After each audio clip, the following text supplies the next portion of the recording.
निराश्रय वृद्धा को सहारा देले दुखी श्याम कर्मकर्ता। निराश्रय को सहारा देले सालेपुर एलमारपुर रो दुखी श्याम वृद्धाश्रम कर्मकर्ता। सालेपुर ब्लॉक बारीगोल पंचायत उपर बोदामुंडाई गाँव में दीर्घ दिन होई रहुथिले दुखी बेहेरा। नाटी जेमिति दुखी रहुथिले भी दुखरे तांकर लालन पालन करबा को नाहांती पुओ कि झियो ना स्वामी। घरे किंतु अजस्र जाळेणी काठ हेले जालिबा को आउ नाही बळ। गाँव रे जी जहा खाइबा को देउथिला खाउथिला नहेले नाही। पानी बाल्टी आनिबा को भी बळ नाही। घर भितर जेमिति साप मानक बासस्थान देखुनाहांती। घर भितर किपरि होईछि एही घरे रहुथिले दुखी मा। এই ঘটনা গ্রামবাসী सरपंच को कहवा परे संगे संगे सरपंच महाशय जोगाजोग करथिले दुखीश्याम वृद्धाश्रम कर्मकर्ता को। संगे संगे आश्रमर कर्मकर्ता पहुंचीथिले दुखी देईक पाखरे। वृद्धा को कोळेई नेई सालेपुर गोष्ठी स्वास्थ्य केन्द्र रे चिकित्सित करी नेई जाइथिले आश्रम को। एही खबर पाई समाजसेवी बा नूतन कांग्रेस संगठन साउंटुथिबा हरिबंधु सतपथी घटनास्थल रे पहुंची साहाज्यर हाथ बढ़ई धन्यवाद देइथिले दुखीश्याम कर्मकर्ता मानंकु। एभली कार्य करुछंती निराश्रय मानंक पई आगामी दिन रे तांको अवदान रहिबो बोली कहिथिले हरिबंधु सतपथी। ना दुखीश्याम वृद्धाश्रम चेयरमैन बारीगोल पंचायत शिबू भाई जे कि सरपंच महोदय से हमको फोन करथिला जे जने 95 वर्ष वयस्क वृद्धा सी गोड़ हाथ चलुनी से जोटी बसुँच से झाड़ा फिर देते परिस्रा कर जोटी शोचती से सब ये सब कम कर जत्न नापी कहीं ना आम तुरंत शिबू भाई कथा शुणिक आम आसलु ये पहुँचला मात्रे आमर हरिबंधु सतपथी जे कि कांग्रेस संगठक से साहाय्यर हाथ बढ़ाई शिबू भाई भी साहाय्यर हाथ बढ़ाई। एथरू आमको बहुत बड़ प्रेरणा मिलला कारण अलग जगह गले किसी सहयोग मिले ये सहयोग मिलला एवं आमको बहुत खुशी लगुच जहाँ असहाय लोक मानी जननेता मैंने जदि आगको आगधाड़ी आसिक ठिया हे बहुत भल लगे। बहुत बहुत धन्यवाद देवी। आ नैतिकता दृष्टिकोण माने विनम्रतार सहित नतमस्तक पाखे होची माने केवल आम सरकार को खाली अनेल हेनी आम साधारण जनता माने ही माने सरकार तेणुक आम साधारण जनता माने जोटी आगू जावा सरकार निश्चित आम पाखे मुंड नुआइबा समय आसीबो। एबे 22 जन हो गले 21 जन थिले रिसेंट एबे 22 जन रे पहुँचलु। मैंने शिव प्रसाद बेहरा बारीगोल पंचायत सरपंच। हमर यही बुढ़ी मौसी ना हूँ दुखी बेहरा माने निराश्रय लोक कहीं नहांती।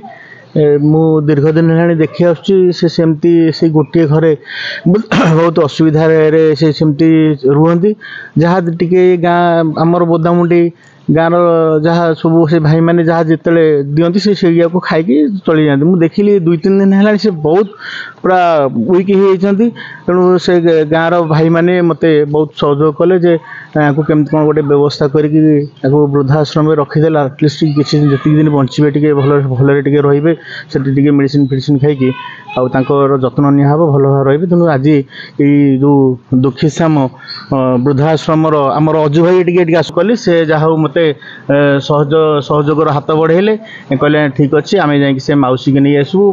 बर्तमान बयस बोधे 92-93 वर्ष हम तेणु आम ये सालेपुर गोष्ठी स्वास्थ्य केन्द्र को आनी ये डाक्तर ये जहाँ स्वास्थ्य अवस्था देखिले किसी मेडिसिन भी लिखिदेले मेडिसिन आम भाई मान सहायतार आम दौचु जहाँ आम आम तरफ जहाँ आमर बर्तमान आमर जे सालेपुर जे कांग्रेस नेता आमर हरिबंधु सतपथी जहाँ तंकर बहुत किसी सहयोग साहाय्य से बर्तमान ये भाई को हाथ बढ़ाई आम पुणी आम से नहीं गले आम भी सेठी जाइए देखा करी जहाँ जमी सहयोग हाथ आम पुणी से जो दुखीश्याम वृद्धाश्रम को आम सहयोग हाथ एमती बढ़ेब। नमस्कार मु हरिबंधु सतपथी आमर बारीगोल पंचायत सरपंच मु खबर पाई शिबू बेहरा मत खबर देते जे जड़े वृद्धा जे कि जराजीर्ण अवस्था पूरा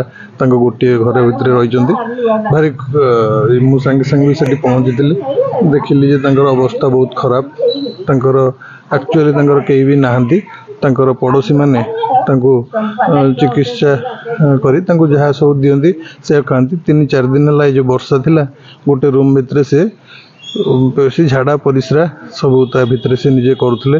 ସେ ନିଜେ ଜାଣିପାରୁନଥିଲେ ଯେ କ'ଣ କରୁଛନ୍ତି। ସେଥିପାଇଁ ଆମେ ତାଙ୍କୁ ରେସ୍କ୍ୟୁ କରିବା ପାଇଁ ଆମର ଦୁଃଖୀଶ୍ୟାମ ବୃଦ୍ଧାଶ୍ରମ ସହିତ ସଂଯୋଗ କଲୁ, କଥାବାର୍ତ୍ତା ହେଲୁ ଏବଂ ସେମାନଙ୍କୁ ଆମେ ଡାକିଥିଲୁ ଯେ ଆସନ୍ତୁ ଆମେ ତାଙ୍କୁ ରେସ୍କ୍ୟୁ କରିକି ନେବା। ଆମେ ତାଙ୍କୁ ନେଇକି ଆସିଥିଲୁ ଆମ ସାଲେପୁର ସ୍ୱାସ୍ଥ୍ୟ ଗୋଷ୍ଠୀ କେନ୍ଦ୍ରକୁ।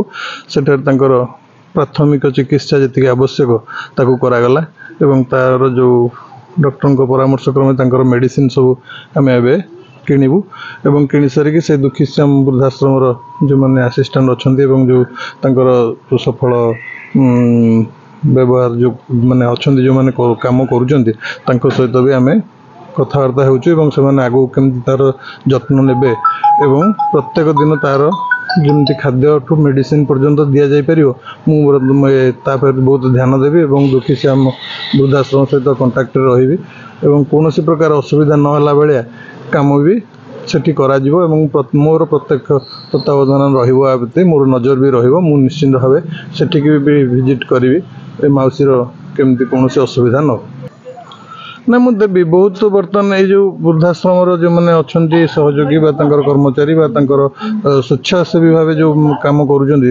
ତାଙ୍କର କାର୍ଯ୍ୟକ୍ରମ ଦେଖିଲେ ବି ମୁଁ ନତମସ୍ତକ ହୋଇଯାଉଛି। କାରଣ ସେମାନେ ଏଇ ପାରାଲିସିସ୍ ହୁଅନ୍ତୁ ବା ଯାହାର କୌଣସି ପ୍ରକାର ପାରିବାରିକ ଇଏରେ ନାହିଁ ଏବଂ ବୟସ ଅଧିକ ହେଇଥାଉ ବା ସେ ରୋଗୀଣା ହେଇଥାଉ ତାକୁ ନେଉଛନ୍ତି, ତାଙ୍କୁ ସେଟା ରଖି ଟ୍ରିଟମେଣ୍ଟ ବି କରୁଛନ୍ତି ଏବଂ ସେମାନେ ତାର ଫୁଲି କେୟାର ନେଉଛନ୍ତି ଏବଂ ଖାଦ୍ୟଠୁ ଆରମ୍ଭ କରି ମୁଁ ବି ଦେଖିଛି ଭାରି ହାଇଜେନିକ୍ ଭାବେ ସେ ରୋଷେଇ ହେଉଛି ଏବଂ ତାଙ୍କୁ ଟ୍ରିଟମେଣ୍ଟ ଭଲ କରାଯାଉଛି ସେଠି। କଟକ ଜିଲ୍ଲା ସାଲେପୁରରୁ ରଞ୍ଜନ ନାୟକଙ୍କ ରିପୋର୍ଟ, ଦୁର୍ଗା ନ୍ୟୁଜ୍ 24 ଓଡ଼ିଆ। जदि आपंक आम भिडी भल लगा तेब आम चैनल को लाइक, शेयर और सब्सक्राइब करने को जमा भी भूलु नहीं।